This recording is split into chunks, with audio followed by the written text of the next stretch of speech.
Okay, so here we are. Hello. Hello, hello, hello, hello, hello. Welcome, everybody. Welcome, welcome. Appreciate you guys being here. It's a beautiful day. Beautiful, beautiful day in the neighborhood. Hopefully, you're having a good day wherever you are in this brutal, brutal world. Yeah, happy Friday to you, wherever you are. Hopefully, you guys are. You're right. My theme song is Tragedy. I just love that song. I don't know, something special about it. All right, everybody, let's turn this down for a second before we get started. Hello, everybody. Welcome to the presentation. Happy Friday to you. Happy Friday to you guys. First of all, here's what I would like for you to do, please. Please go to our sponsor's website, and that's KGRAD as in dog, B as in bicycle.com. KGRADB.com. Please subscribe there. We love the community there, and also put Bishop as your promo code, because if you do, you're going to get 30% off your subscription. 30%. It's already inexpensive as it is.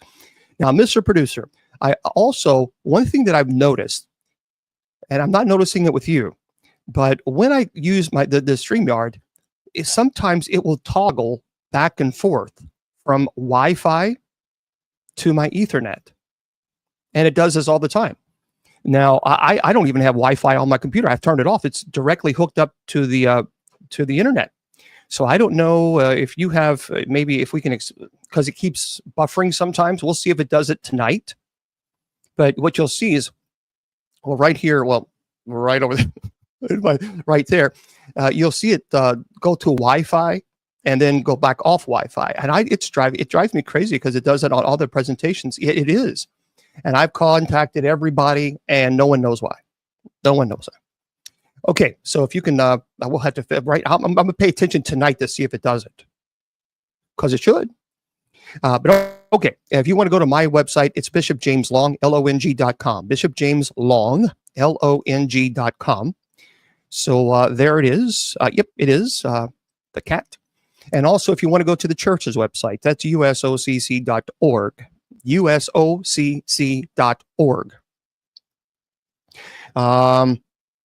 It's money. Nope. Actually, we don't ask for money. I don't receive a stipend. I don't receive a salary. I don't receive car allowance. I don't receive anything, retirement. I'm doing this ministry literally. Well, thank you very much. I am a priest, and I receive no salary whatsoever. Zero, zilch, nada, nothing. I don't charge for my ministry. I never have. And so for over 15 years, I've gone to people's homes. I've never charged. I pay for it out of my own pocket. So there we go. And by the way, I even have 4 classes that I'm giving away for free. So please don't come in and say, oh, it's all about money. No, actually, it's not, because there is no money, especially when you don't generate it and you pay for your ministry out of your own pocket. It's not much more I can give. So anyway,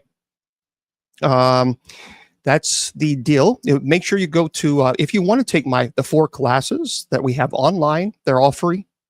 Oh, you're very welcome there, Rob. You go to bishopjameslong.com, click on the class link. If you click on the class link, you'll see, just scroll down, and you'll see it's a demonology, paranormal, genealogy, and angelology. All of them are all free. Free of charge. So it's something that I want to do and give back to the community.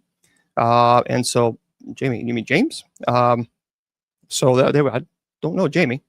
Why are people calling me Jamie? Anyway, welcome, everybody. Appreciate you guys being here. Yeah, tonight we're going to have a very, very, and by the way, keep our Mr. Producer in your thoughts and prayers. Guys, my name is not Jamie. My name is Bishop Long.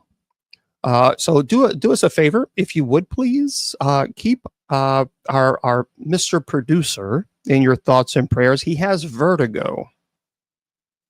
He has a little bit of hello.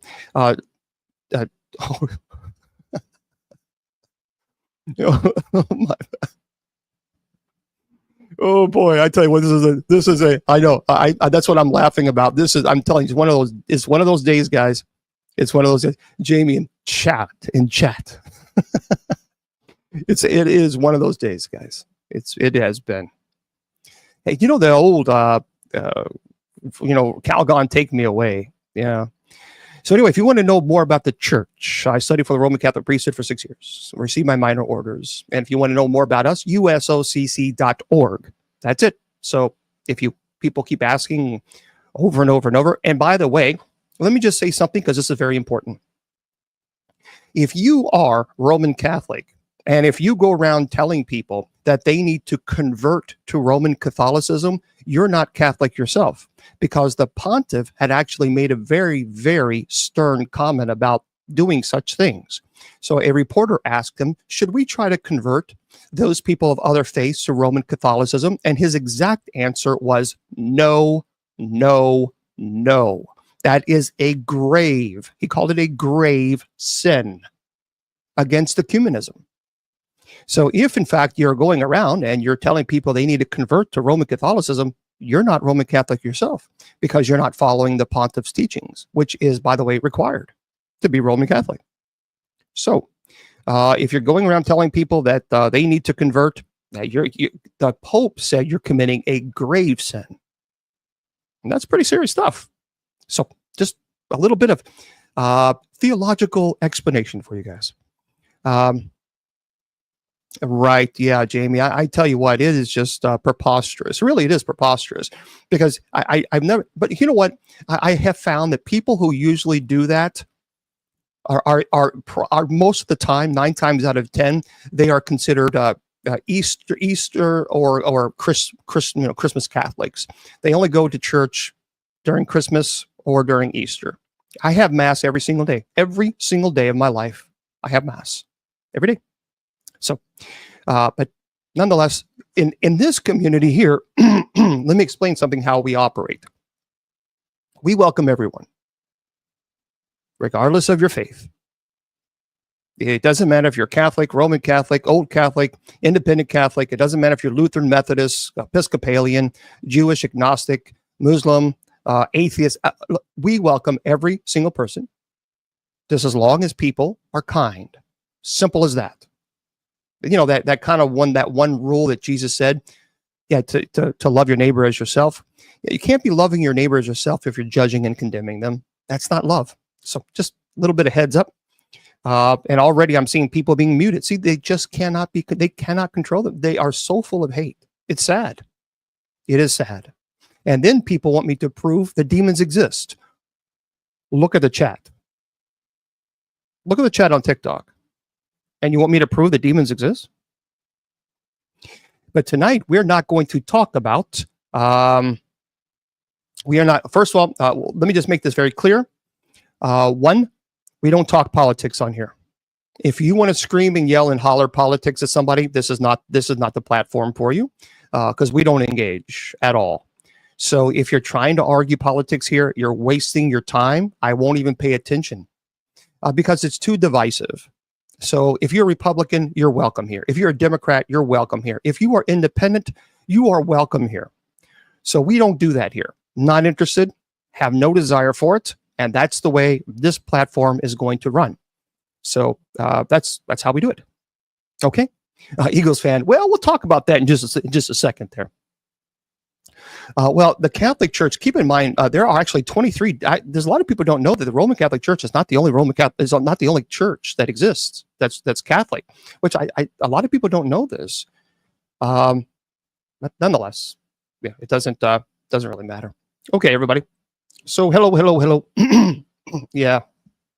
So that's how we do it. Tonight we're going to have a very cool show.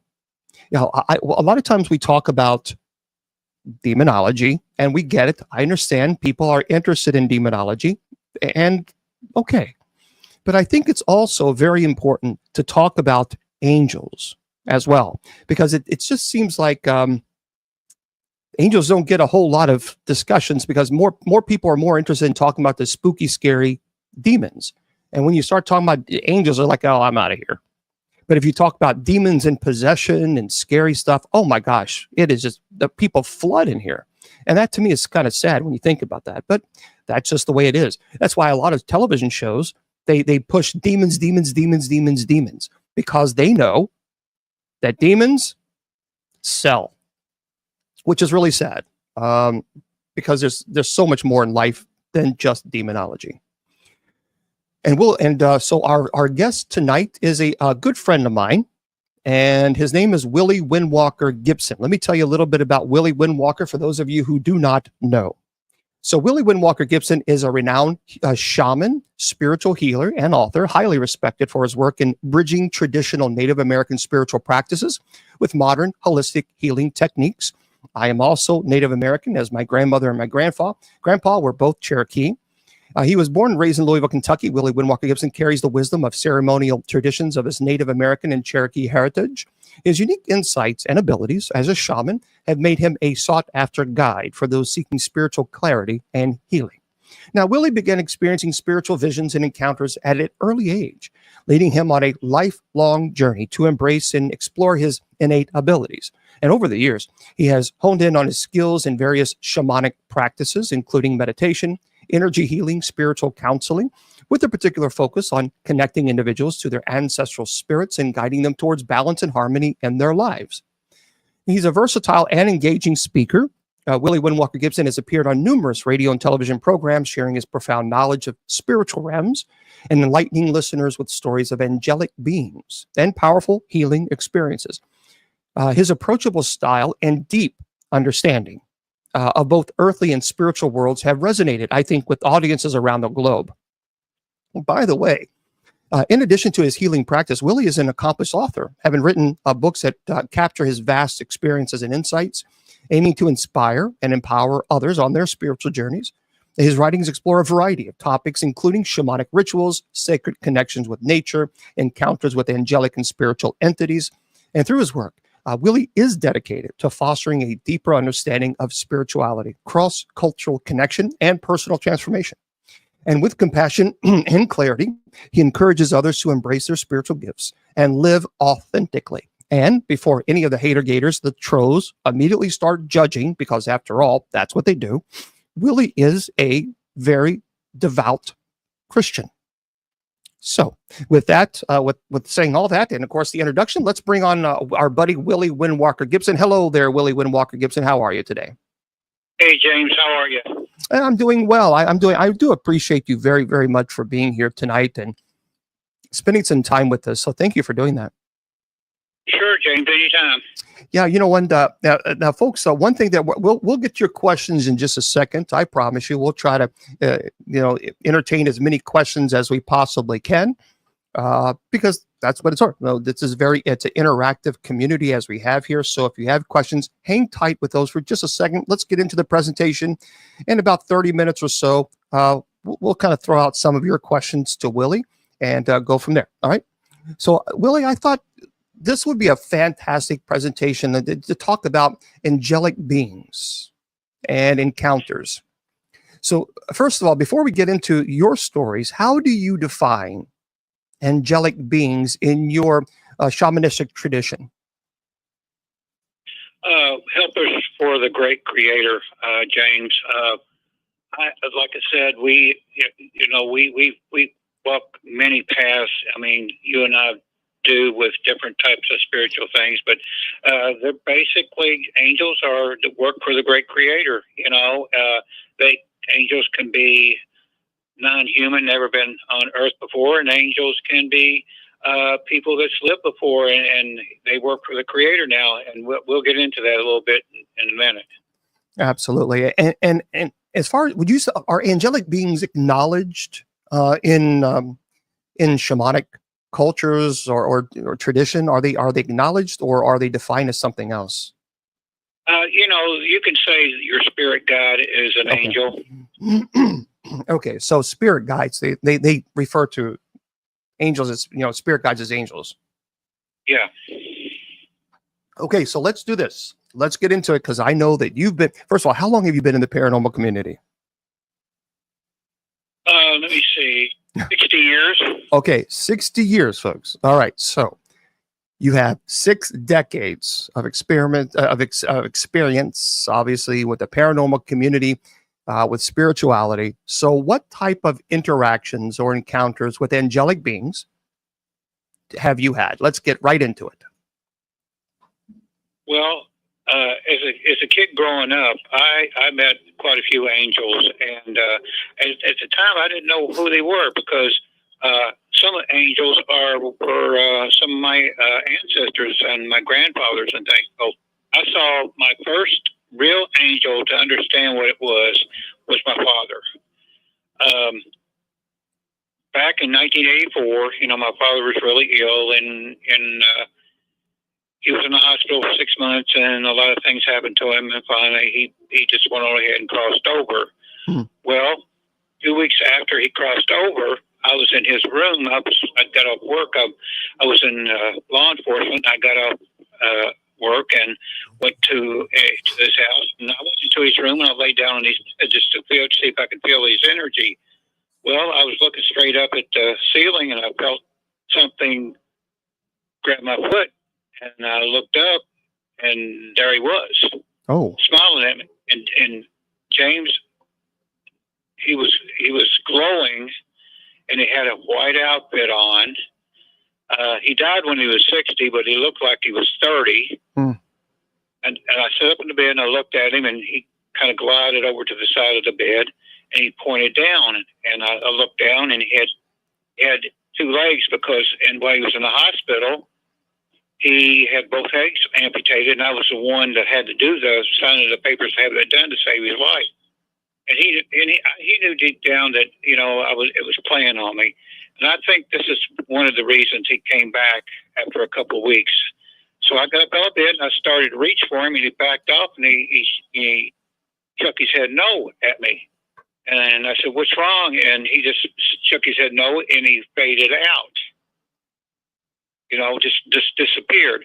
But I think he came back to show me he had a spiritual body, and he had his legs, and everything was okay. Now, he wasn't a ghost, and there's a lot of different ways to say ghost, spirit, whatever. But my dad showed me he was an angel, and he was decked out, and showed me he was an angel, and everything was okay. That was my first real experience trying to communicate with an angel. Well, there's more to the story. About 3 months after that, I was, walking in a hotel down a dark pathway, and I seen this guy walking toward me. And when he finally got into the light, it was my father. And I walked up to him, and he looked at me. He said, "Hi, Willie. How are you?" And I said, "Dad." And he said, "Yeah." And I said, and I walked towards him. He put his hand out, and I took his hand, and it was solid. And he was kind of cool, but he just smiled at me. I said, why didn't you let me touch you before?" And this is God's honest, James. He said, when you cross over, there's a certain time that you can let people see you, but you can't let people touch you. I guess it has to do with your spiritual body or whatever. He said, "I couldn't let you touch me then." I said, "But I can touch you now." I said, "Sure, you can." I said, "Well, why are you here?" He said, "I had to come back to tell you why I didn't do that, and to tell you that you have a path to follow and to follow it." And he said, "I will be watching you, and don't worry about anything. You'll be watched." I took the opportunity to say, "Is Grandpa with you?" And he said, "Yeah, he's with me." And he said, "Don't worry, he's on his own path, and he's doing things." And I took the other opportunity. He says, "Well, what's God look like?" And he smiled at me, and this is what he said, "James, you'll find out when the time comes." He said, "You'll be seeing me again." And then he faded out. Now, that was my first angel, and he came back to tell me that there is a heaven, and he has things to do for God. First of all, Jesus never once in the New ever said that the dead cannot contact the living. Never once. It's not in Scripture. It's you're referring to the Old Testament, not in the New Testament. And furthermore, let me just make this very clear for people. The first time that I investigated a location was 35 years ago. Okay, and 35 years ago. And I have investigated quite a few locations since then. I'm kind of growing tired of people, trolls, always saying that the dead cannot give you spirit. They can't give you information. They can't communicate. You are absolutely wrong. 100%. See, I always ask people, how many times have you investigated? And then they always say nothing. Well, if they tell the truth, they will always say zero. Well, I've investigated probably about 1,500 locations in 25 years, many homes. And I'm telling you, number one, the idea that the dead cannot communicate with us is incorrect, 100% incorrect. And I'm telling you that as an investigator. And then people say, well, I disagree. And how many cases have you investigated? Zero. So you're giving an opinion based on what? And I'm also telling you, not everything is demonic. I don't care what anyone says. It's just simply incorrect. I'm telling you this as an exorcist. I'm telling you this as clergy. And I'm also telling you this as an investigator. Not everything is demonic. There are people that want to think every single thing is demonic. That's preposterous. It simply is not true. And I'm telling you that from a perspective of clergy and exorcist and investigator. So if you want to come on and troll, then I'm going to ask you, what are your qualifications? How many times have you investigated? Because the answer will be zero. So I'm kind of growing tired with the constant condemnation and judgment, because people are just speaking out of just doing this with no experience whatsoever. We're listening to a person. Yes. The times that I have I've got other angel stories, but the time I've ran into the angels, I wasn't looking for them. They just showed up to help me. So I wasn't looking. I wasn't on a case or anything. I didn't ask for them. They just showed up because they knew I needed them. Yeah, well, unfortunately, we got to block a lot of trolls because, you know, our spirit irritates their demons, and that's what's happening. Because I just for those of you who are watching on Facebook, YouTube, Twitter, Twitch, if you want proof that demons exist, come over here and watch TikTok. Watch the comments. Some of them are pure demonic, and yet they don't even realize that the devil has already beaten them, because their constant barrage of attacks is not of God. Because a person who has the Holy Spirit within them, they don't go around trolling others. That's lesson number one. If you truly have the Holy Spirit within you, you don't troll others. You just simply don't. And I think that's like we got the place jumping, James. Oh yeah, well, of course we always do, because anytime we talk about, like I said, we talk about spirituality.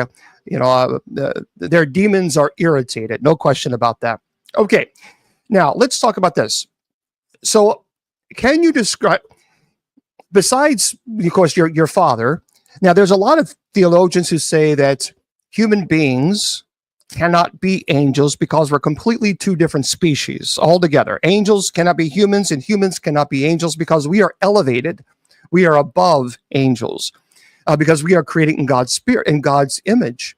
There's a lot of people who argue over that. Now, do you believe that perhaps angels can come to us for a variety of reasons? Because if you look at Scripture, the description of angels is not this cute little, chubby little face angel. They're actually quite frightening in many ways, the way they're described in Scripture. So, do you think that angels can actually approach us and come to us in many different forms that would not be so standoffish, if you will? I do, James. And here's another story. Shaman and me were driving down the highway. We got T-boned by a drunk driver. We were shoved. We were turned over into a ditch. Siobhan was knocked out. She was hanging in her seatbelt. I was over to one side, and I was trying to get to her because all the weight was coming on me. I was trying to get to her to undo her belt buckle so we can get out of there because we had smoke going on, and at the time I didn't realize we landed on a gas pipe. Okay, sure, there's a lot of people gathered around, but they didn't do anything. And I said, this is the truth. I said, God help me, So I tried to get her belt loose. I couldn't do it. All of a sudden, her door opened up. I mean, it wasn't a little open. I mean, it pulled straight back and bent open, and this hand reached down, James, and grabbed her seatbelt and pulled it apart, like jerked it apart, tuck her up like a little rag doll through her door, and that gave me enough time to get my seatbelt off because I was bleeding too. So I got my seatbelt off, and I was trying to get out to get out to the passenger side door. I managed to get up and get out, and I was looking around for Shaman. Shaman was laying on a grassy spot on the road, and I got to her, and finally somebody walked up. I said, which one of you helped my wife out here? And they said, sir, they looked around to each other and said, nobody got her out. She got herself out. No, she didn't, because I seen this hand come up, pull her out of the car, and laid her down. I said, wait a minute now. Who helped my wife? I want to thank you. Nobody was, sir. She got her own self out. Now somehow, when I said God help me, that door popped open and this hand came down, pulled her seatbelt apart, pulled her up like a little rag doll, and put her on the side of the road. Now I know for a fact that was an angel. Yeah, and demons, by the way, don't help. Just a little bit of piece of advice there. So people say, well, it's demons. That's the demons. That's the demons. Well, demons aren't going to give you peace of mind. So they're not going to help. It doesn't make a whole lot of sense. Well, that's a powerful story. So you absolutely witnessed this. Yeah, I did. And nobody else did. When I said, God help me, that's what helped. And I was helpless, because when you're in a wreck like that, you're on your side, all that, if you've got somebody next, you got that person on top of you, you're trying to pull them off to get out, and I couldn't do it. So that door popped open, this hand came down, pulled her up, and laid her down on the ground. And wow. and the gas, there was gas coming from everywhere. Finally, the fire department got there, and the ambulance got there, and come to find out she had broken her back. Goodness gracious. Yeah, and there's a lot of people who say that there's no such thing as God. I love this. I love when people say, "No, the Bible doesn't say anything about guardian angels," as if they got their theology degree from a Cracker Jack box, because actually it does. In Psalm 91, verses 10 through 12, it's very clear. It says, "A heavenly spirit assigned by God to watch over us, each of us during our lives." So that's incorrect. And actually, since the 17th century, the church has celebrated feasts honoring them in October throughout the universal church. That feast is October the 2nd, by the way. And God charged his angels with the ministry of watching and safeguarding every one of his creatures that behold, of course, and people are always saying there's no such thing, that we don't have it. Well, no, I just gave you Psalm 91. You're incorrect. Again, people thinking they're going to come in and spouse this theology, which again, it's just from a Cracker Jack box. What signs or signals do you think might indicate the presence of an angelic being? James, I have smelled, stuff like maybe roses or lavender or newborn baby. Now, I've told people on here before that aliens smell like newborn babies too, but also angels do. Kind of a sweet smell. I can't.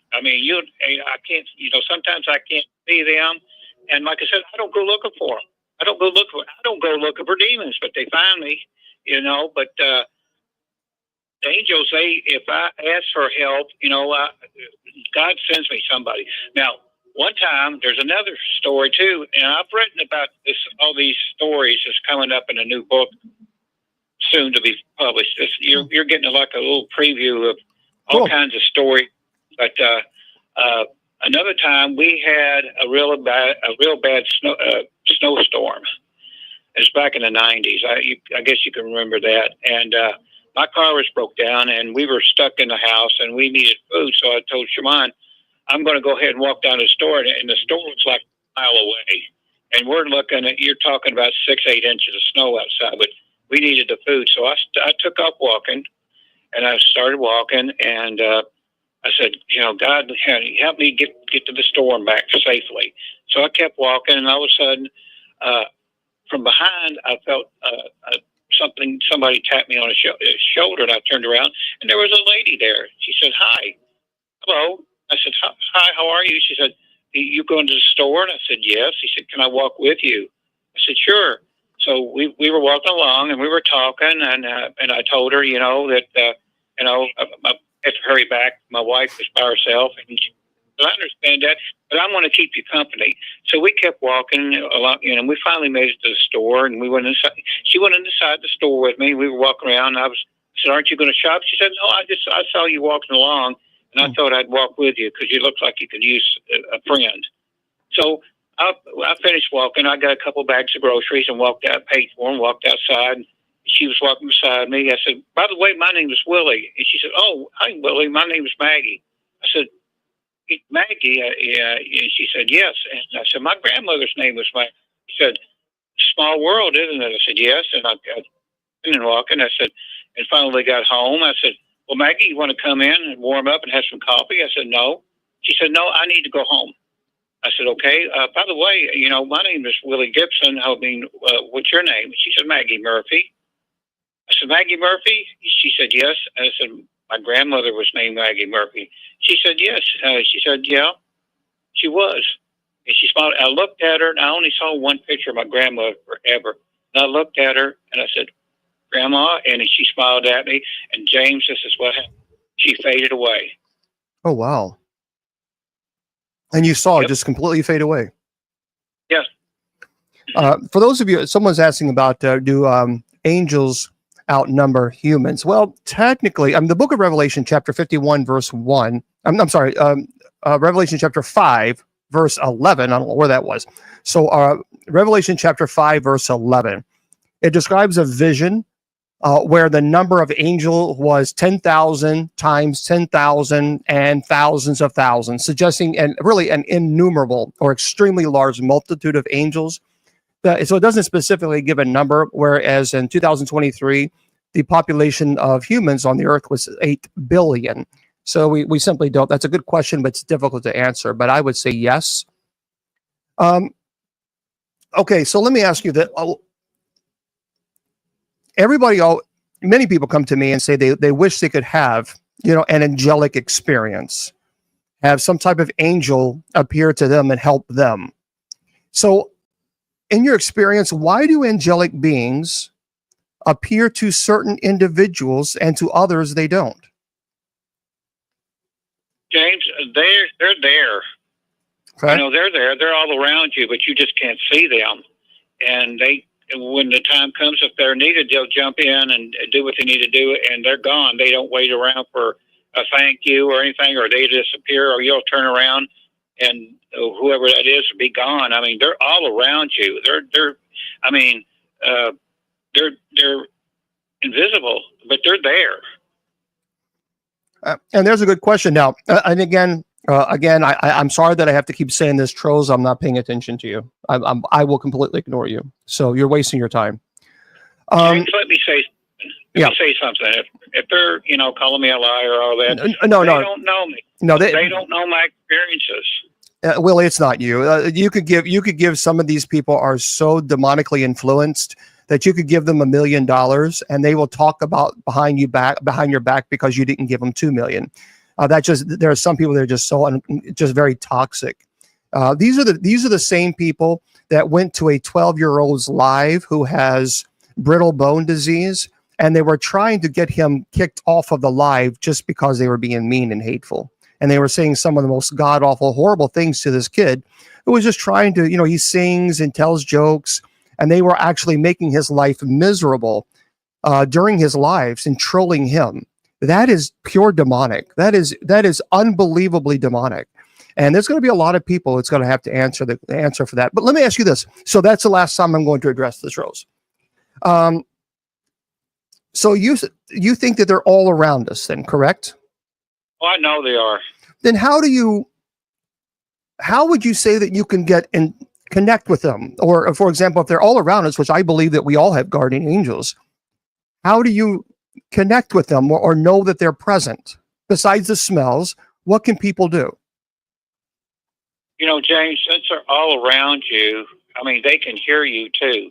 If you ask God for help, to send somebody to help you, and they're there and they hear this, and God, I guess it gives permission to do it, they can make themselves known to you by just bumping into you on the street, or you can hear a voice, or things of that nature.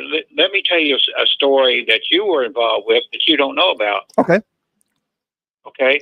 You know the problem I had 6 months ago, and you helped me out with it, right? Right. Yep. Yep.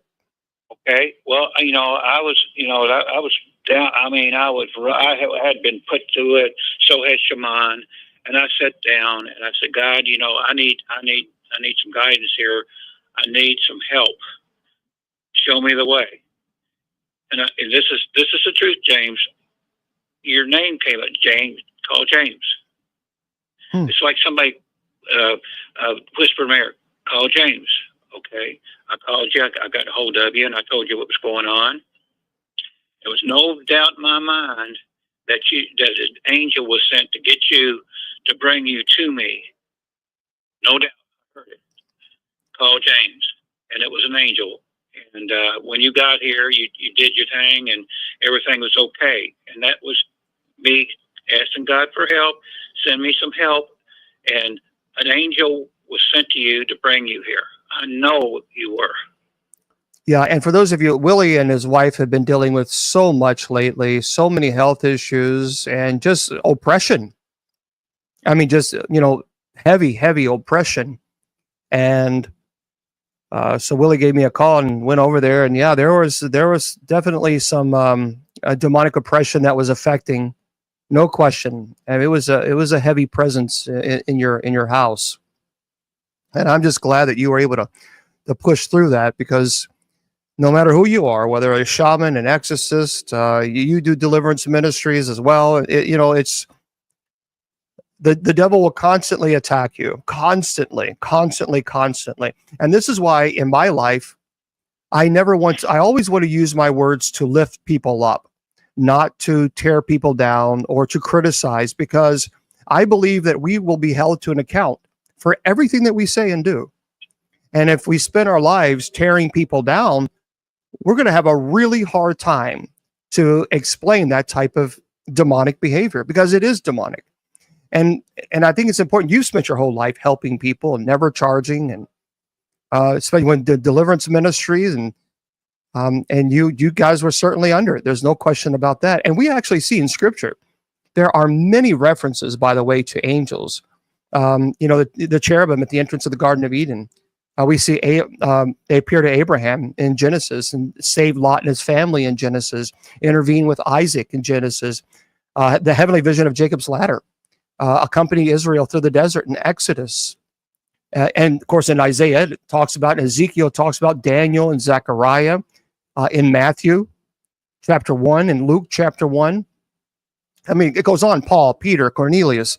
So we see so many mentions of angelic beings in Scripture that I think we have to, no question about it, it's there, or they are certainly there. Let me ask you this, from a shamanic perspective, are there any type of rituals or prayer that you do to either invoke or honor angelic beings? Like, for example, if you call upon your guardian angel to help you, is there a particular prayer or a shamanic practice that you do? I tell you one thing I do, James, and I just put this together myself. When you were here, you left some things here in medallions, and what I do, and Shaman does it every day. She puts hers on, I put mine on. I'll hold it in my right hand, and I thank God for all the blessings that they give me. He gives me, and I said, God, I need some help with this, or I need some help with that. I would greatly appreciate it if you could show me the way, or have somebody show me the way to do this task that I need to do, whether it's finances or something with you, or something with medical, or a task that I need to do to have the strength to do it. And I hold that medallion, and it gets warm, and I know it's telling me you have message received, and it might take a day or two, but what I've asked for comes, gives me an idea of what to do. That's one of the things that we do every day. And I tell I ask God, I said, I want you to work with Shaman's. It helped me work with Shaman's swallowing and help with Shaman's wounds and help with Shaman's back. And sure enough, she'll feel better, and she wears hers too. She'll sit there and do her prayers. So that's one of the things we put together just by what you gave us. And of course, I have my talisman, that you blessed, and I've tucked that out on many occasions. You've seen it wearing pictures. You've seen it on TV, and I'll spirit guides for help, and things like that. The shamans have to work outside the box. I mean, we don't have a certain prayer or whatever. We make it up right then and there what we need and how we need to do it. Yeah, and again, for those of you who are saying that guardian angels are not biblical, you are 100% wrong, 100% incorrect. So again, just knock off with the judgment. Actually, in Psalm 91, verses 11 and 12, if you read Psalms, you will see, for he will command his angels concerning you to guard you in all your ways, and they will lift up their hands so that you will not strike your foot against a stone. That's number one. In Matthew chapter 18, verse 10, as well, Jesus also, clearly we see a demonstration that angels are particularly concerned with and attentive to individuals. So for those of you that say that guardian angels are not biblical, you're wrong. 1,000,000% you are incorrect. James, another thing I need to tell the people, you don't demand from an angel. You can ask for help or guidance. So you don't go out and say, I want you to do this or I want you to do that. They will not do it. If you have to do this, you have to ask for help. Or I would appreciate some guidance to say, I don't like this guy. Do something to him. You don't do that. Right. Absolutely. Yeah. No question about that. And so certainly you believe as a shaman and a Christian that angels can be called upon for guidance during difficult decisions. Yes, I do it all the time, James. Every day, just about. And is there a particular prayer that you do, or just speak from your heart? Whatever comes to me, as asking for guidance and help, whatever it is. I don't use a special kind of prayer. I don't look in the Bible for anything, although there are nice ones in the Bible and Psalms and all that. But to me, whatever comes to me is what I'm supposed to say. I don't know if it's they're telling me, in my ear, this is what you need to say or whatever. But when I say it, I mean, even if it don't come right away, I'll tell you, 1 or 2 days later, it comes to me. I'll wake up. I said, I got it. I know what to do, and I'll do it. And if it's something spiritual outside the box, I'll go ahead and do it. Or if there's something to do with shaman, I'll go ahead and do it. I don't hesitate. I just do it, and it's right every time. So let me ask you, how can someone prepare spiritually, not only from a shamanic ritual or a shamanic perspective, but in your opinion, as a Christian perspective, how can you prepare spiritually to open yourselves up to receive an angelic encounter versus many people who think that everything is a demon? Everything is a demon, of course, which is preposterous and theologically incorrect. But how do you spiritually open yourselves up? Because I understand people being skeptical. I understand skepticism. So how can you reduce that skepticism and be open to receiving angelic help if you're always believing that it's that the angels simply don't exist? They don't exist. They're not here. They're not here to help. How can someone fix that? That negativity. Is there any suggestions you could give them? James, if you truly believe in God, and God is the answer, God has his angels around him that he can send to help you. You have to have belief. You have to believe and have faith. If you follow the demon type of thing, you ain't gonna get it. You might get something from the devil, but you ain't gonna get nothing unless you ask God for help and guidance. Isn't it odd? And I find this really very, very interesting. People are more these days, especially the naysayers, they are more willing to accept the existence of demons less than angels. And I find that really peculiar, considering the fact that demons are fallen angels. So why is it that they're more willing to accept the existence of demons, but when it comes to angels, oh no, angels don't exist? So you agree that demons exist, but you refuse to agree that angels exist. Don't you find that really strange and odd? I think demons has been hyped too much. I mean, exciting people too much. You know, they want. I don't know if it's the bad boy thing going around or what, but I'll tell you another story. You know, Shaman's been in and out of hospitals, and when she was paralyzed and she was laying there, and she was overdosed by one of the nurses, and she was going, and they were hitting her with they hit her with 4 doses of Narcan. And when she didn't come out, the people that were around her, the respiratory therapists and the nurses, they backed off and they were waiting for her to die. So I walk up to her and I grab her. You know, I grab her by the shoulders. I said, Siobhan, come on out of it. I need some help, God. And sure enough, when I said that, she just took one deep breath and her eyes woke up, and she had all these tubes down her throat. And when the nurses and the respiratory therapist saw her do that, they go running over to the bed and they pull the hoses out of her. She looked at everybody. So what's the matter?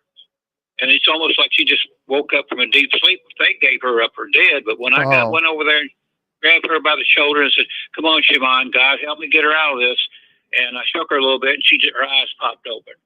But they did. They gave her up for dead. And when I brought her back, and they go running over to bed, and they took everything off of her. And the nurse said, I'm glad to see your face. I said, you always need her. And she walked out of the room. But the respiratory therapist, and he took her out of vitals and everything, and she was fine, other than her wearing a neck brace because she had surgery. That's another story that I swear to. Yeah, let's talk about without getting too technical in the medical stuff, because if we get too technical in the medical stuff, then we get TikTok will kick us off because of the algorithms, because it's censorship. Do you believe that miracles occur in modern times? And if so, can you, besides obviously Shaman, can you give us an example of when you've experienced or witnessed a miracle? Well, when I was a cop, and I was on patrol with, I was driving, and I had my partner with me, and we were driving down this road, and we seen this person running in a restricted area, and I sped up, and I turned on my blue lights and my siren, and he stopped, and I got out. I said, "What are you doing here? You ain't supposed to be here." Well, he went down in his belt, and I thought he was going to pull a gun. You can't say gun. You can't say that word. Oh, he pulled. He acted in a strange way. Yeah, right. So he took off running. So I took off running with him, following him. And I told my partner, drive around the other side of the park. And so she put on her blue lights and took off, and I took off running after him, and he jumped over this fence, and I jumped over the fence too. But when I jumped over the fence, I hit a sinkhole, and I fell into it, and I was up to my to my waist, and kind of like quicksand. And I had my radio on, and I pushed my button, and I called for my partner for backup, and I told her exactly whereabouts I was approximately, and I was in trouble. I mean, I was sinking, and there was this 2x4 over the sinkhole, and I grabbed a hold of it to keep him sinking. And I said, God, I said, this ain't right. I need to get out of here. And sure enough, and I wrote about this in my first book. This spirit showed up, and I knew it was a Native American angel. And looked at me and reached down and took my hand and just held it until my partner found me. And that was a miraculous save, because I was minutes away or seconds away from dying, because I was sinking down in this sinkhole that I fell in. Wow. So what did it look like again? It was a Native American spirit. It was an angel, and this time he talked to me. It was singing fox. It's in my first book, and no doubt in my mind it was a Native American angel that was just there at the time that was needed. Because when I asked for help, he was there. Well, listen to this. I want to share this story with you. There are several angel encounters and miracles that I read about. I want to share this with everyone. So Sarah had been battling an aggressive form of cancer, and one night, exhausted from her treatments, she fell into a very deep sleep. And in her dream, a luminous figure appeared and gently touched her shoulder, enveloping her in the warmth and peace, and said, "You will be okay." The next day, during her regular checkup, her doctors were astonished to find that her cancer markers had significantly decreased, marking the start of her full recovery. See, when you hear of stories like this, that's pretty powerful in of itself. That not only is a miracle, first of all, that you have an experience of an angel, but also you have an experience of a miracle. I mean, those are pretty profound experiences, wouldn't you say? Yeah, and also, James, what I believe is, angels and God knows your future, and they will make sure your future is going to come true, because more likely you're going to be doing a service to God, and they want you to stick around on this plane before you cross over. I really believe that. Now, that's a powerful story. Here's another story I want to share with you and see if I'm curious if you've heard so many stories and see if this is familiar. There's a young man named Jacob, and he was lost in the dense woods during a winter hike, and he was on the verge of giving up when he noticed a soft light through the trees. And following it, he found his way back to the trailhead. So later he learned from park rangers that no lights were present in that area. There was no electricity, leaving him convinced that it was an angelic presence guiding him to safety. I have read quite a few stories like this where people, get lost in the woods or off the path, and they see this light and they go towards it, and it just kind of fades away, and it puts them right back on the path. Has anyone ever shared those type of stories with you?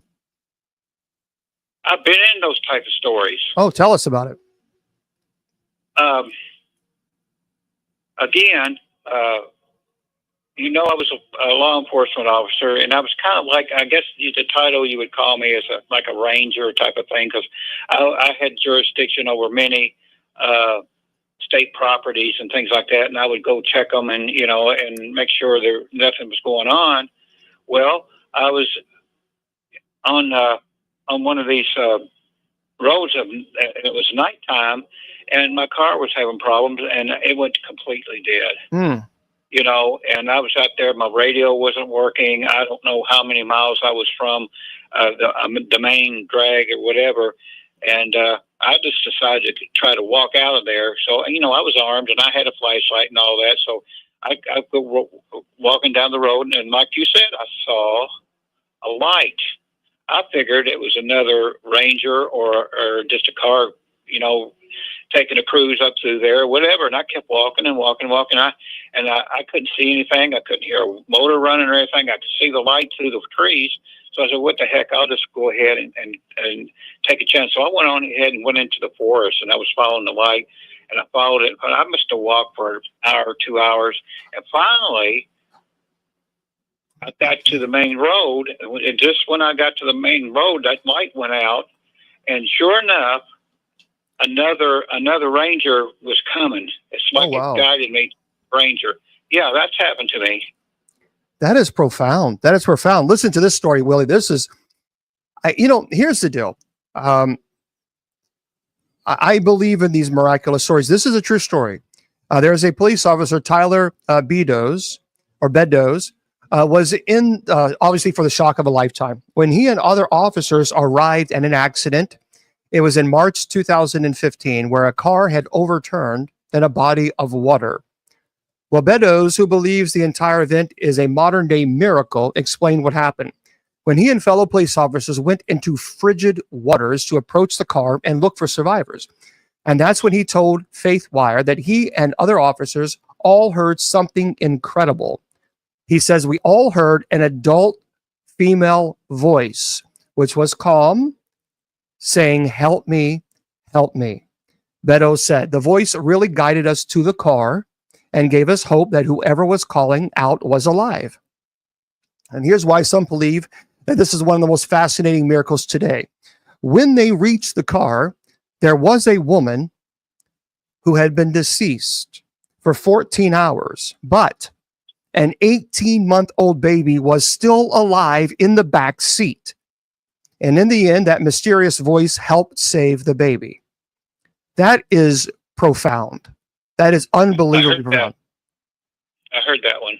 I mean, that would really, I think that would, boy, that's a powerful story. That really is. Here's another one. When it comes to miracles, some people might point to events that are a bit simpler, if you will. So rather than some completely inexplicable occurrence, these events might involve a medical recovery. So take, for instance, a little boy named Fabrice from Togo, one of the examples of miracles today.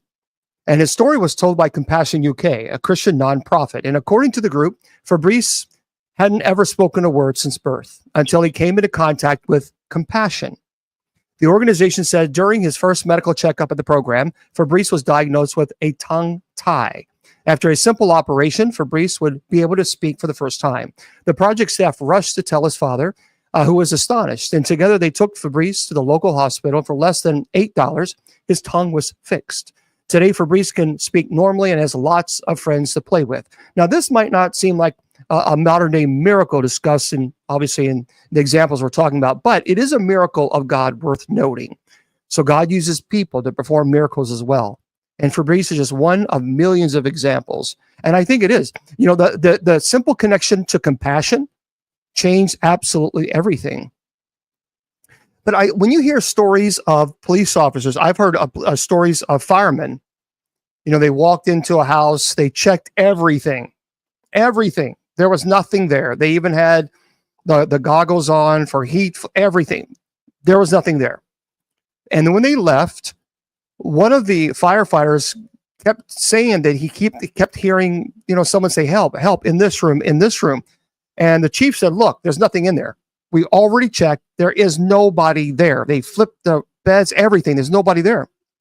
So he said, I got to go back in. One more time, I've got to check. There's something bothering me. I kept hearing someone say this. They went into the room where the chief was there and several of the firefighters were there. They saw nothing. And as he was getting ready to leave, he heard a little voice. And it said, "Turn around in the corner." He turned around and there was a little child huddled really close down. And he clearly saw this child. Now, there had already been the chief in that room. There had been several firefighters in that room. And he was ready to leave that room, which thankfully he didn't, because as he turned around, he saw this child and he saved this child because the house completely caved in. See, I think things like this is quite powerful. And I'm sure you've had experiences in your police department work where things of this has happened. Yeah. Okay, can you share any stories? I was on when I was taking my training. They put you with a more experienced officer right along. Mm-hmm. You had no police cars, but you were riding along. And we just one night we were doing warrants, and we went up to this house, and he pecked on the door and several times, and the door cracked a little bit, and he says, police officer, we have a warrant." And the person opened the door back, and we entered. He said, "When we go in here, you just get behind me. You're not armed." We went into the house, and the person that opened the door wasn't there. We figured they went and hid because the warrant was probably after them. We went on ahead, and we went into the house and in and out of the house, and in and out of the room and all that, in the backyard and all that. And we couldn't find the person. We couldn't even find where if the person had ran from us. And well, I guess we need to just seal the house up, just go. So we went. We were starting back out, and we heard like a help, and crying. And as we walked, we walked back, and I knew we cleared this room. I knew it. It's just like the fireman. We looked under the bed and everything, but we heard something coming from that room, and when we opened the door, and this is God's honest truth, James. When we opened that door, we found a kid in a closet, and get this. Now the kid had duct tape on his hands and legs. Okay, whoever this guy was, I don't know how he got away from us, but he got away. If that kid had not said help here, no, his mouth was open. I mean, yeah, gosh. And the kid, something told us to go back and search again, and this guy had kidnapped this kid and had him hid. I swear, we couldn't find nothing in the closets, but when we went back, he was there.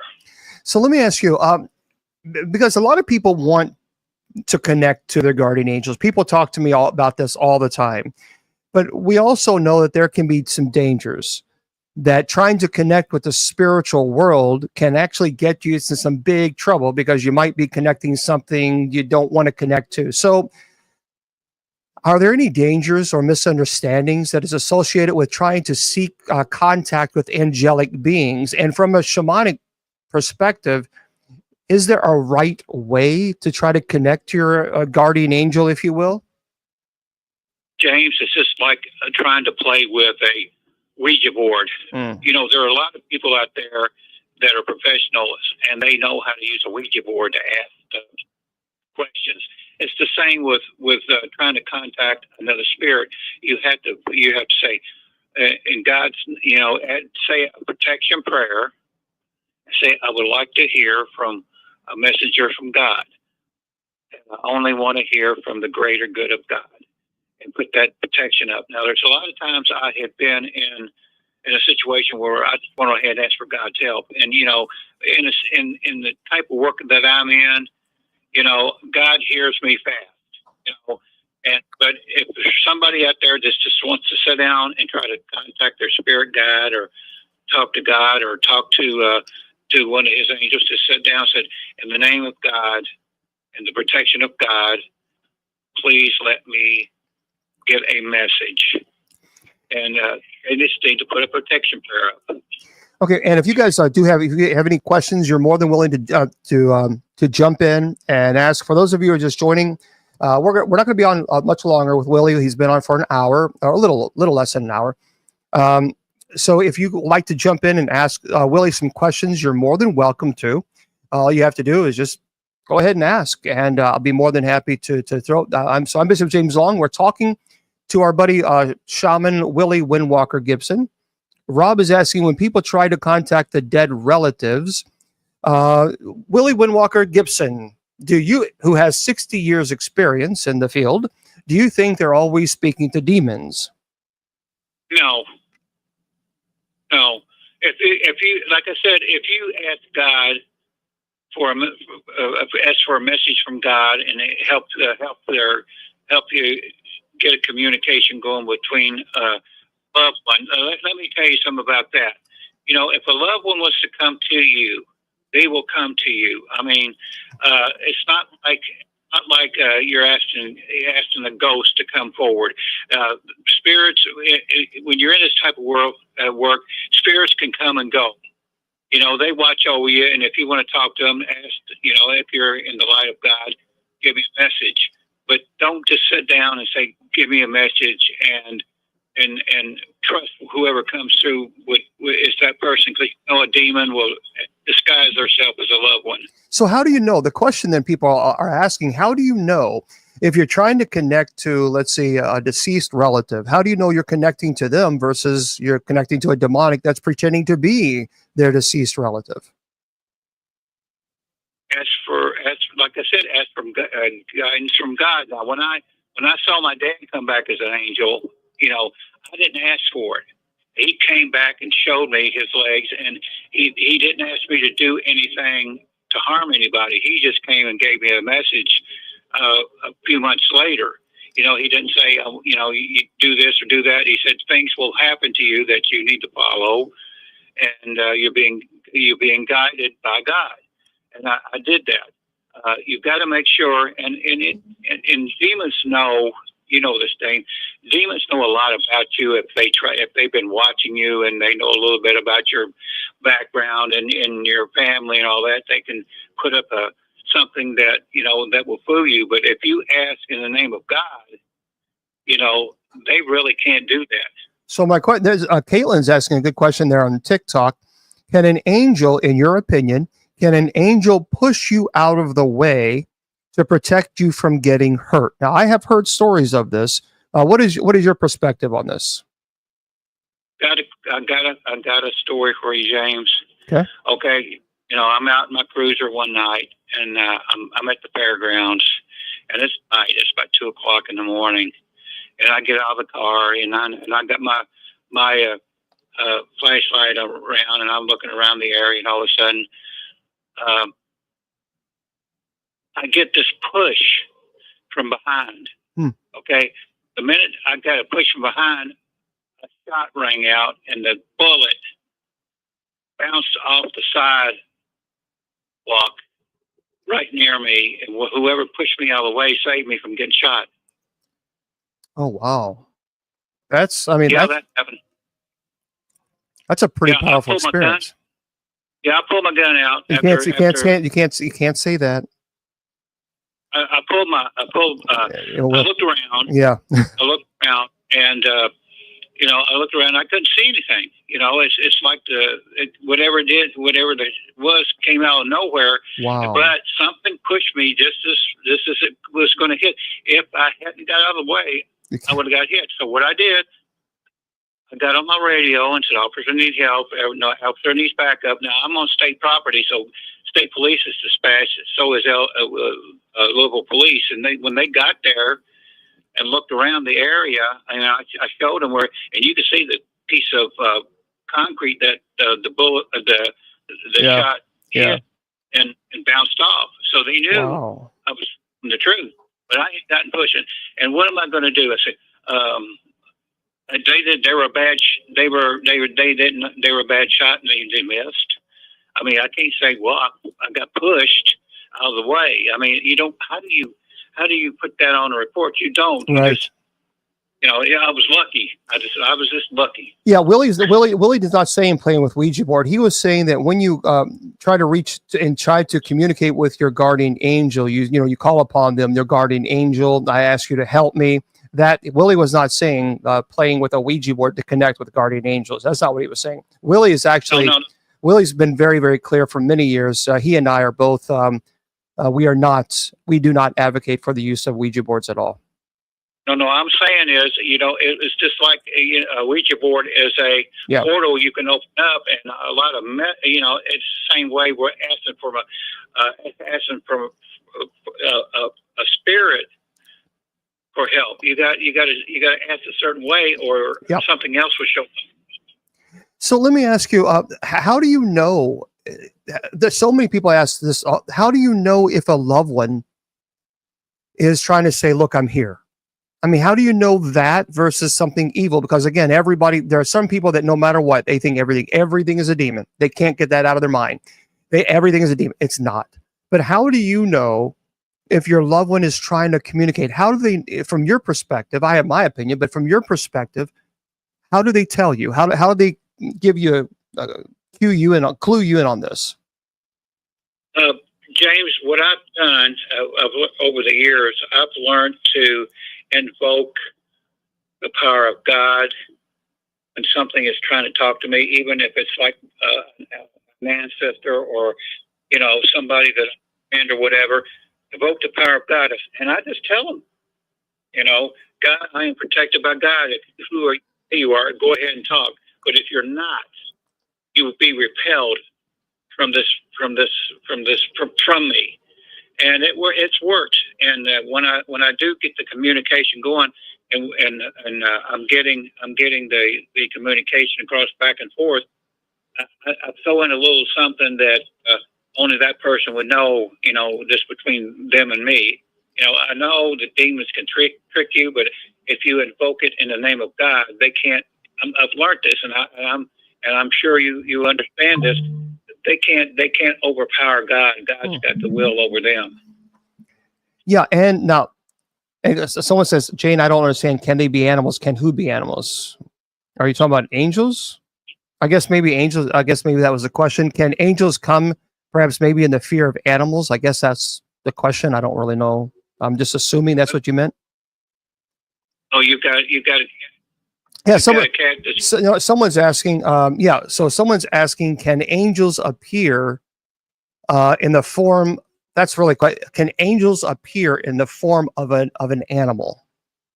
I believe they can. I've seen animals that kind of reminds me of somebody and has some kind of characteristic of somebody that was human.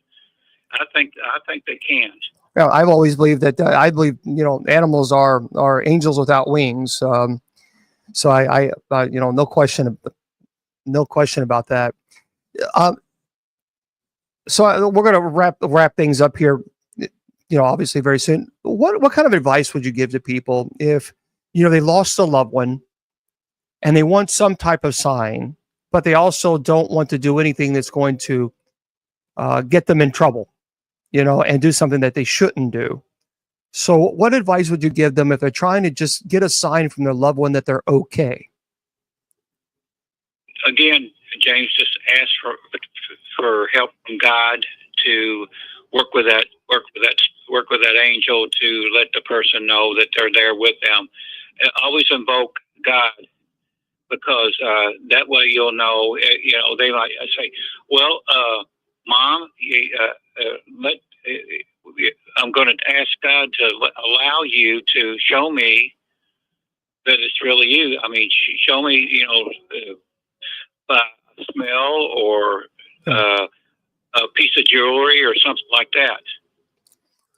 Amen to that. Well, Willie, I want to thank you so much for your willingness to jump on and talk to us. We haven't had you for a little bit, so we always love having you come onto the show. So thank you so much for doing this. Yeah, I've been offline for a while, James. I got hacked really bad, and it took me almost 2 months to get back on and get a new computer, and I had to do a whole new page, and I'm still building on it. So I'm hoping in the future that maybe, we can talk back and forth on the computer and on camera. Absolutely. And of course, for those of you who want to follow or email Willie, you can of course go on Facebook, but you can also email him at crystalchief55@aol.com. So crystalchief55@aol.com. And of course, give Shaman my best, and let's do this again. Okay, will do. Thanks, Willie. All right. Bye-bye. Bye-bye. Hello, Shaman. Good. Doing good. Hopefully you guys are pulling through. We are. All right. Every day's adventure. Yeah, nice to talk to you guys, and we'll chat with you a little bit later, okay? All right. Good night. All right, everybody. That was our friend Willie Windwalker and his wife Shaman. That was nice that Shaman jumped on, and her health has just gotten so bad, but she's pushing through. She pushes through. Yeah. He's still on AOL. But it is interesting, with the angel stories. But it is fascinating how people always say that the guardian angels are not biblical. Yes, they are. They most certainly are. And people who say that actually are telling on themselves, because they clearly have not read Psalm 91. If they actually had read Psalm 91, then they would know that we do have guardian angels. And so, no question about it. Yeah, we're going to talk a little bit more, because I want to really demons. I get it. I get people are maybe fascinated in a way with demons, which I don't understand the fascination. But I do think that it's important also to talk about angels, because when you look at the angel encounters, they're really pretty powerful. Like, for example, this is a true story. Listen to this. Oh, wow. 2 angels, Teresa. Teresa says, my mother was very sick. I was crying and looked up. Foot of my bed were 2 angels. Oh, Listen to this. This is a true story. This is pretty fascinating. So Lisa, her car was broke down on a deserted highway late at night. She was by herself. Needless to say, she was stranded and anxious. A kind stranger appeared out of nowhere, helped fix her car, and as she turned to thank him, vanished. And she actually, and there was an inquiry that later revealed that no record of anyone in that area fitting his description, leading Lisa to believe that he was her guardian angel. I've heard stories like this before. There was one priest friend of mine. He would go to, if you know the area, then you know what I'm talking about. Cabrini Green. Cabrini Green was a very, very dangerous area. Really, really dangerous. But he would go there at night, and because sometimes, during the winter times, it got obviously it got dark early, and he wanted to. Yeah, it was bad stuff. It's in Chicago. For those of you who don't know, Cabrini Green was in Chicago, and it's really, really dangerous. And so he went there to distribute communion to several shut-ins, and it was probably, I think, around 6 o'clock at night. So it was dark at that time, and he kept hearing a voice behind him say, "Turn around, get in the car." So he turned around. There's no one there. And he just kind of ignored it. He thought because, it's Cabrini Green. So he kept going, and the voice got even louder. "Turn around, get in your car." And he looked, again, there was nothing around. There's no one. But the voice was firm. I mean, it was, "Get in your car." So he said, "Okay." So he turned around, got in his car. No sooner than he started his car, the apartment area that he was going to, there was a fight with pew-pews, that you're supposed to say that, and some people lost their lives. Had he continued, he would have been in the crossfire. And that's a powerful, I remember him telling me about that, and he was really, really shaken up about that. He was really shaken up, which I understand, because he was probably 30, maybe 40 feet from reaching where he wanted to go. And had he continued, that would have been a bad situation. Here's another one. This is Daniel. Daniel writes this. He was caught in a severe storm while sailing. And battling high waves, he heard a calming voice instructing him to adjust his sails. The maneuver actually steered him safely to shore. And when he recounted the incident, others swore no other boat was nearby, suggesting an angel's guidance. Yeah, there's a lot of, let me see if I can find it. I can't promise you that I have it on this one here, but let's see. There was a true story. This was in Jerusalem, and I don't know if I have it. I can try to see if I can have it in this computer here, because this is what's playing the. Okay. Let me see if I have this, guys. Because it is, this was in Jerusalem. And, shoot, I don't have it here. Let me see if I have it in here. We'll try to find it for you. Anyway, there was a woman there's an elderly woman, and she went to a little chapel in Jerusalem. She absolutely loved hearing the Alleluia play. And she decided to have a cassette recorder. Back in the day, this was when digital recorders weren't available. And she had this beautiful, beautiful recording of the angels singing. And I don't know if I have it. I'm looking.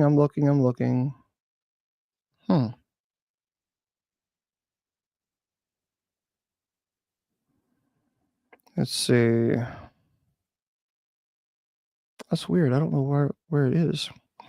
Let me see if I can find it in here. Hang tight. And if I can find it, then I'll share it. Angels singing. Yep. There it is right there. So angels.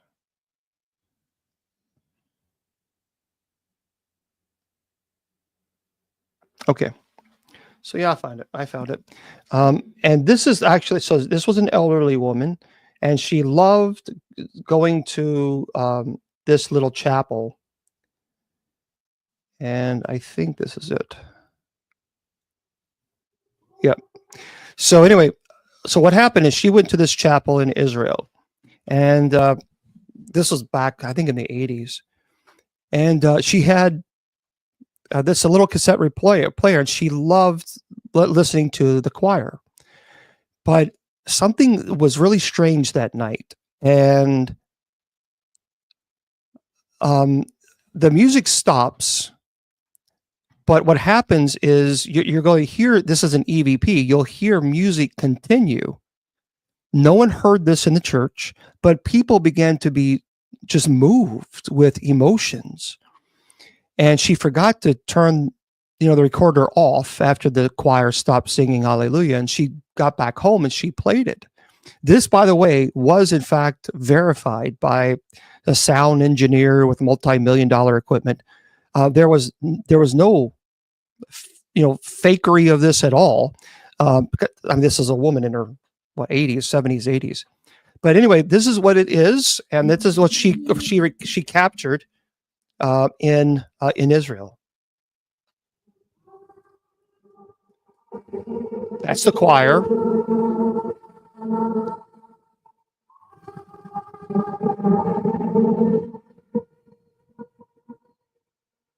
They stopped singing, but they didn't hear this.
Well, I don't know why you can't hear it. I mean, all that music, everybody heard it.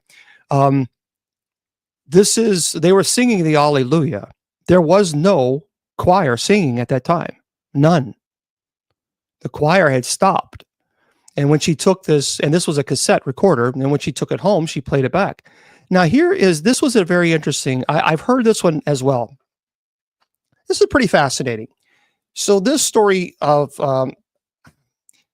this is in Kansas. So this is in Kansas. Well, this is pretty loud. So this was in Kansas, and there was 7 people, and they were there, and they were singing. They were practicing, but they only had 7 people. That's all they had in this choir. Well, the reason is a shatter because it was recorded in the 1980s and it was on a cassette player. So it's not digital. It's the olden days on a cassette. So, but this is a fascinating story that I want to share with you. Again, this was in Kansas. There were 7 people, And they had a recording. They recorded on this fancy recording equipment that they have, and they played it back. And they were astonished by what they heard. This sounds like, now when I'm going to play with this and just say, it sounds like 40,000 people in an auditorium singing with this song, but they only had 7 people. Listen to this. This is pretty profound.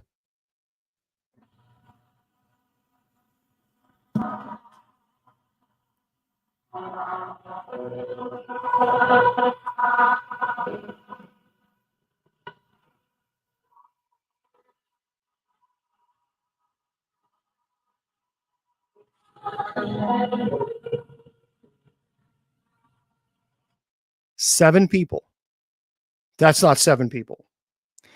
And they actually put this into somebody did one of these $1 million equipment. They put it in this, and some of the vocals are humanly impossible, especially for as long as it goes without stopping.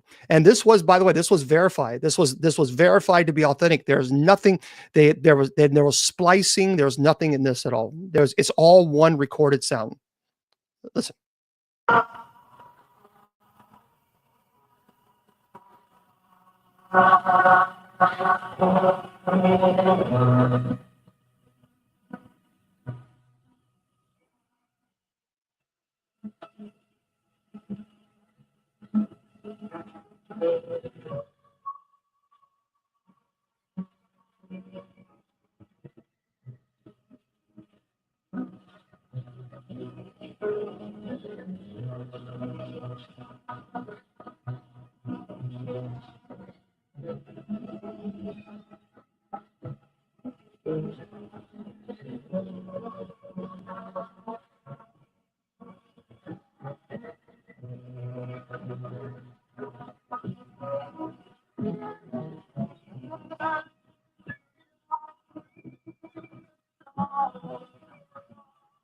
Okay, I want you to listen to them behind him. This is what the sound producer said would be humanly impossible. There is no break, and the pitch is so high that, I mean, Mariah Carey could probably hit it, but you would have a stadium full of Mariah Careys.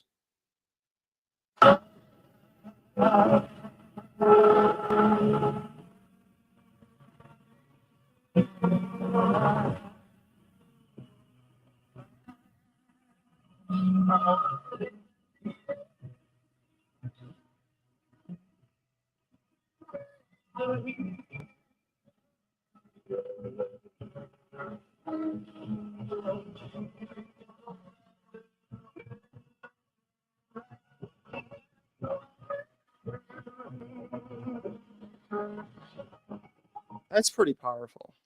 I mean, that really is very, very powerful. So there's clearly something going on that, and I know, and people are always going to say, well, I don't agree. I don't believe it. I don't really care. Then don't. I do. So, but no matter what, there are always going to be those naysayers. I don't pay attention to the naysayers. But when you hear that, and then you hear, of course, the sound from Israel, I mean, that's pretty profound. Very, very profound. All right. So listen to this. Here's another. After losing, this is another story. After losing her husband, Maria sat alone in the park, overwhelmed by grief. She says a stranger sat next to her, offering comforting words that felt strangely familiar. When she turned to see his face, he was gone, leaving her with a newfound peace in the belief that she had encountered an angel sent to console her. Tom was working late when a fire broke out in the office building. As smoke filled the corridors, a hand grabbed him and led him through the dense haze to an emergency exit. The fire department later wondered how he'd escaped on his own when all firefighters were accounted for. Tom believed he was guided by an otherworldly presence. These are pretty powerful stories. Here's another. Becca was about to cross the street when she heard a loud, clear bell ring in her ear. Despite there being no visible source, she stopped just as a car sped through the red light. That inexplicable warning saved her life, convincing that she had been protected by her guardian angel. You know, it's interesting because I have heard this before. Some people have said that they have heard like this ringing, this bell ringing. That I have heard quite a bit. Yeah, in Scripture we see angels everywhere. I mean, we see a visit to Abraham, Jacob's ladder, Gideon's commission, Samson's birth announcement, Elijah's strengthened, Isaiah's vision, Daniel, and even Gabriel, Zechariah's announcement, Mary's annunciation, angels and the shepherd, Jesus in the desert, Garden of Gethsemane, the empty tomb. I mean, there's so many that we can go on and talk about. And I realize that there's some people are just not going to accept the fact that angels exist. I don't know why anybody would not believe that. But there are some people that do. Let's see, I want to share a couple more stories, and then I'm going to go over some articles that are really, really cool. And there's a story. Her name is Emma. Emma McKinley. Now, this is Emma McKinley's incredible healing story. And while she's written a book about what unfolded, many people don't know her story. And doctors, by the way, her doctors are even to this day still totally baffled. So a workplace injury left McKinley hunched over in a wheelchair for nearly 2 decades. She said Easter weekend 1993, Emma McKinley lost her balance, thank you, and fell from a storage loft at work. Her foot was lodged between boxes and her body hung upside down until a coworker found her and called 911. She said, my head hit something very hard and I did not come to until the next day. As Emma healed from the wound she received in the fall, she developed widespread reflex sympathetic dystrophy, known as RSD. It's a chronic and progressive nerve disorder that left her entire body in severe pain. Not only was McKinley in severe pain, but she also was wheelchair bound, with one of her feet and hand beginning to grow crooked. But McKinley never gave up. She firmly believed that God would heal her. And as the years forged on, the doctors wanted to amputate her legs. She refused. Then one day, something incredible happened. McKinley was given the healing she so longed for. One of the modern day miracles so fascinating that we had to talk about. It was Christmas Eve 2011 when McKinley fell out of her wheelchair, was on the ground and experiencing intense pain for 8 hours. She claims Jesus literally entered the room and healed her. And while that may seem for some people totally wild and unbelievable, the next day she was walking around out of her wheelchair as though nothing had happened. She says, quote, what I saw was the most awesome white robe. I knew who it was. Our human eyes can't hardly look at it. It was so bright. Jesus was straightening out the crooked foot. I knew my neck was being straightened. My spine was being straightened. When her family arrived the next morning to celebrate, they were in awe. It was the first time since 1993 that she was seen out of her wheelchair, a miracle moment her son called surreal. It's one of the miracles of God that you can read about. This is a true story. See, again, people always want to say, it's science, science, science, science, science. Science can't explain this. So for the people who constantly try to discredit God, it's science, science. Well, science can't. What's wrong with science? Science can't explain that, but I know what can. God. And this, her name, for those of you, again, it's Emma McKinley. McKinley. Emma McKinley. Powerful. So when you hear that, I mean, that's when you hear things of this nature, that really is really powerful. There are also other miracles that science cannot explain.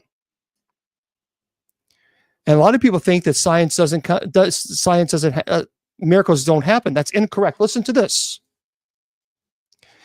Ruby Casimiro, 40 years old, fell unconscious from a rare amniotic fluid embolism. during a cesarean section in September 2014 at the Boca Raton Regional Hospital in Florida. Doctors tried to revive her for 3 hours. After 45 minutes without a pulse, doctors decided to invite her family into the operating room because they had said that she had passed. So the family came in to say their last goodbyes. Then the doctors are calling this a miracle. Her heart began beating on its own. So she revealed that during the experience, she felt herself floating along a tunnel, seeing spiritual beings, including her father, surrounded in light.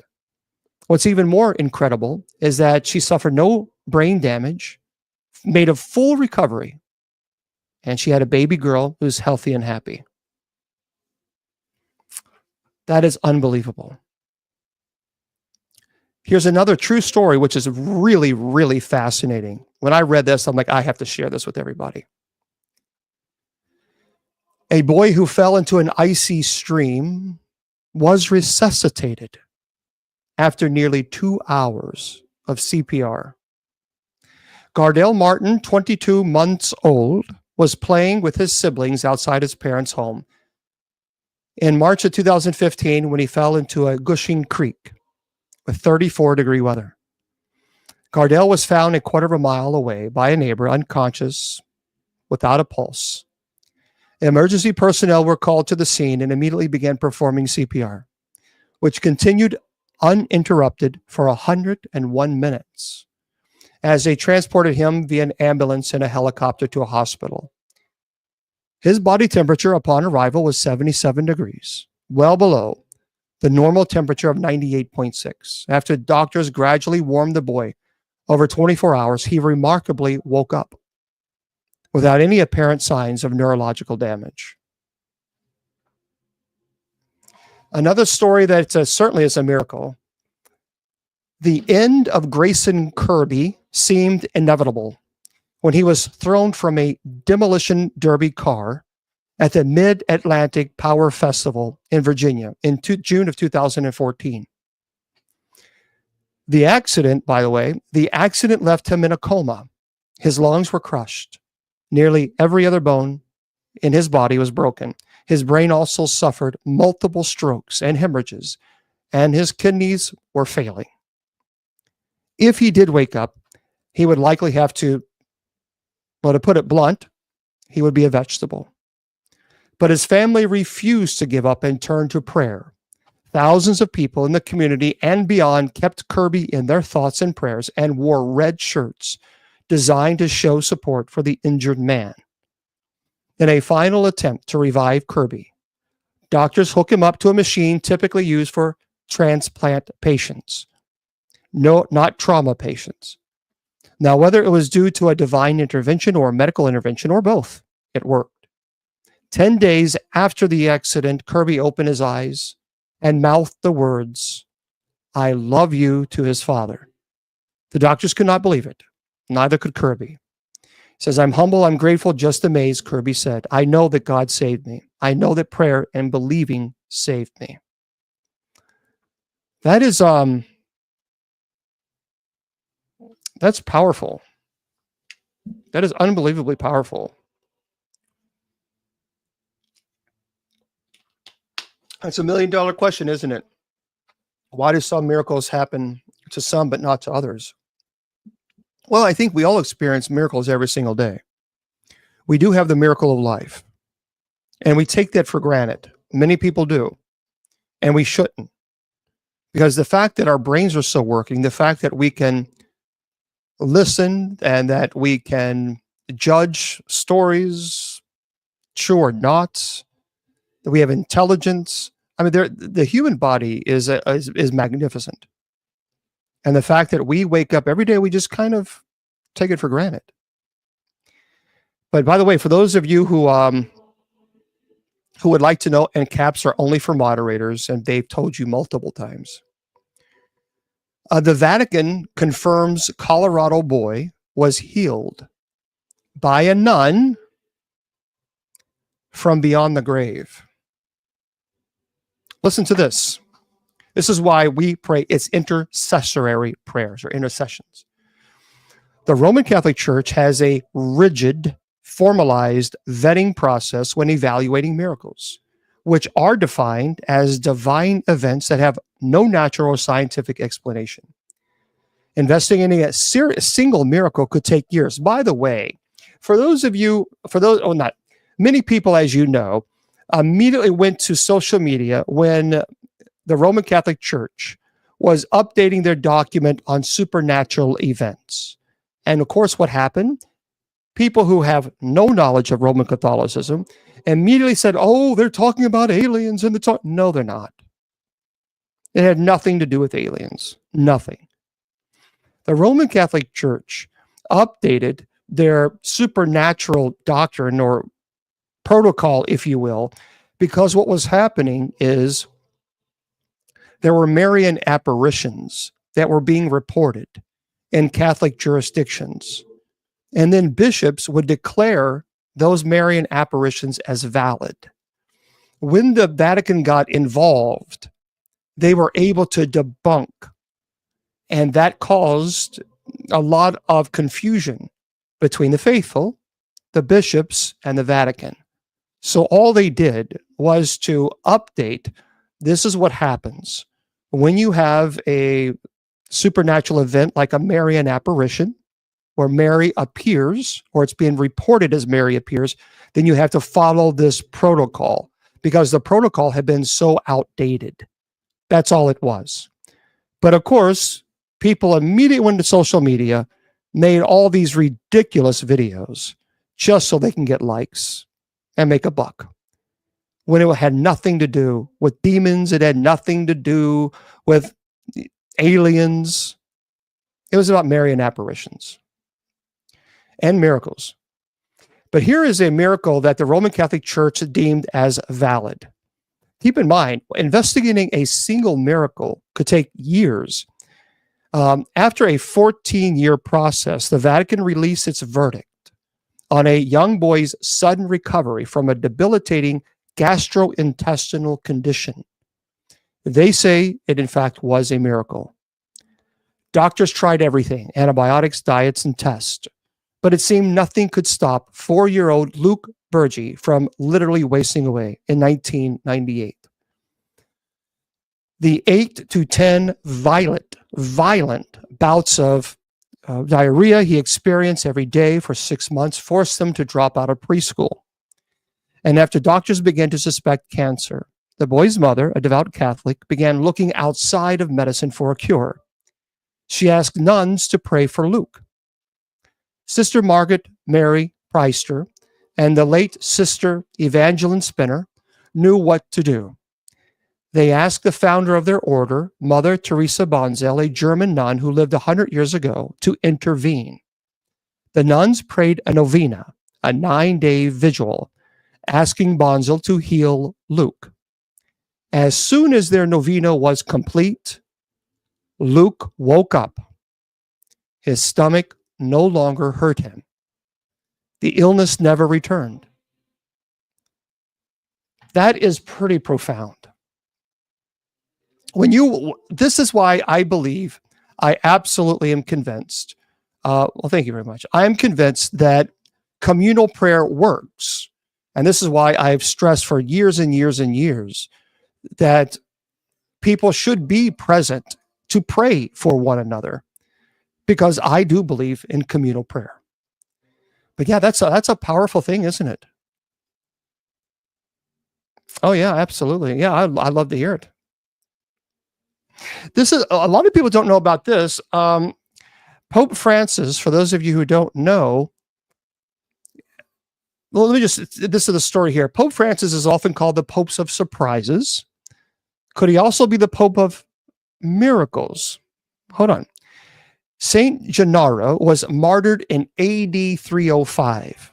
Today, Gennaro serves as Naples' patron saint. And during the 3 feast days of Saint Gennaro celebrated each year, it is believed that enough prayer can liquefy a vial containing the saint's dried blood. Well, at a mass held on March 21st, 2015, Pope Francis was given the vial. When the Pope kissed the vial, the blood half liquefied. The cardinal called the scientifically inexplicable liquefaction a miracle. And this was the first time the blood has been liquefied by a pope since 1848, when it did so in front of Pope Pius IX. Wow, that's pretty interesting, isn't it? So we don't know. That's these are miracles that just simply cannot be explained. And I think when you read things like this, it kind of makes you wow. But and this I'll do one more. This is pretty powerful. And by the way, we're going to be here tomorrow at 8 p.m. Eastern Standard Time for our open mic night, and hopefully you can join us. I hope that you can, because I have a lot of articles I did not even get to today. But God shows a man the power of marriage during a life-threatening holdup. Listen to this. It says here in the article, we've all heard that married people live longer. Well, I'm in trouble. Anyway, but for one man, marriage literally saved his life. Donnie Register was working the cash register at a store located in an antique market in Jackson, Mississippi, when two men walked in and held him at, obviously a point and demanded money. Anyway, a pew was used at this person's head, and as he threw up his hands, remarkably, his wedding ring deflected the bullet. Pieces of the bullet lodged into his neck and fingers, but none of the injuries were fatal. So Register, who had been married for 38 years, doesn't chalk it up to luck. He believes his marriage saved his life. He says, I knew being married was a good thing. He said, I just didn't know it was that good. His wife gives God all the credit and says the story is a good reminder that men should always wear their wedding rings. But that's a pretty interesting story. So there we go. Wear your wedding rings. Yeah, that's a powerful story. Oh, thank you. I think it's important to remind people, especially on today. We always talk about scary things, and we talk about demons and possession all the time. And while it's important to talk about that and teach about it, it's also, I think, just as, if not more important, to remind people that we all have guardian angels. Psalm 91, again, is very clear about that. So for those of you who don't believe you have a guardian angel, well, that's sad. I wouldn't want to go on life thinking that I don't have a guardian angel. I'm glad that I do have one. And I'm sure my guardian angels most of the time are going, oh, come on, please. Just give me a break. But I'm grateful. I'm grateful that I do have a guardian angel or guardian angels. And I know for a fact that without question, there was a guardian angel that my story, I will tell you. So my sister Jennifer, we were at a family gathering, and I told this story before, and we were at a lake, and my sister Jennifer decided to go down this path. We were kids then, and my parents were down by the lake, so they couldn't hear anything. My sister went down this path, and she got lost. It was a very steep path, so you got to be careful. But she decided to go to the left off the path, and she began walking on a cliff. And she got scared. And she was pretty high up. And there were rocks all below us, so if she had fallen, that would have been it. And I kept hearing her scream my name. And I was up there at the top, and I thought, why is Jennifer yelling my name? So I went down there. I was going down the path carefully, not to fall, and I heard her. And I could see her around the corner saying, help, I'm stuck. And this cliff was barely enough for maybe half of your shoes. So your toes had to be on this cliff, and it wasn't very good. And you had to hold on to, I don't know why she went that way. She just got lost. You had to hold on to the vines that were sticking out of, the embankment. And we were, again, pretty high up. And I just remember that voice saying, go out to her. Go out there. And okay. So I remember holding out to a voice, holding out to the vines, and it said, keep going. And I remember grabbing her hand. I said, just follow my feet. Exactly where I put my feet, you put your feet. And she did, and I was able to get her back to the safely to the path. But I'll never forget that. I'll never forget. That was a very, very powerful experience. So for those of you, of course, who are listening to this on Spreaker later, I will say good night to you guys. I want to remind everybody that we're going to be here again. Don't forget, tomorrow at 8 p.m. Eastern Standard Time. And don't forget also that we are going to be here tonight for 10 p.m. for night prayer. So please join us. We'll be here for night prayer tonight. We start at 9:50 p.m. Eastern Standard Time. All right. So hang tight with me. I'll be with TikTok in just one moment. But remember, on Facebook, YouTube, Twitter, Twitch, Instagram, and Rumble, and KGRADB Radio, I always tell you, your value does not decrease based on someone's inability or refusal to see your worth. You're priceless. And don't let any troll tell you or convince you otherwise. Good night.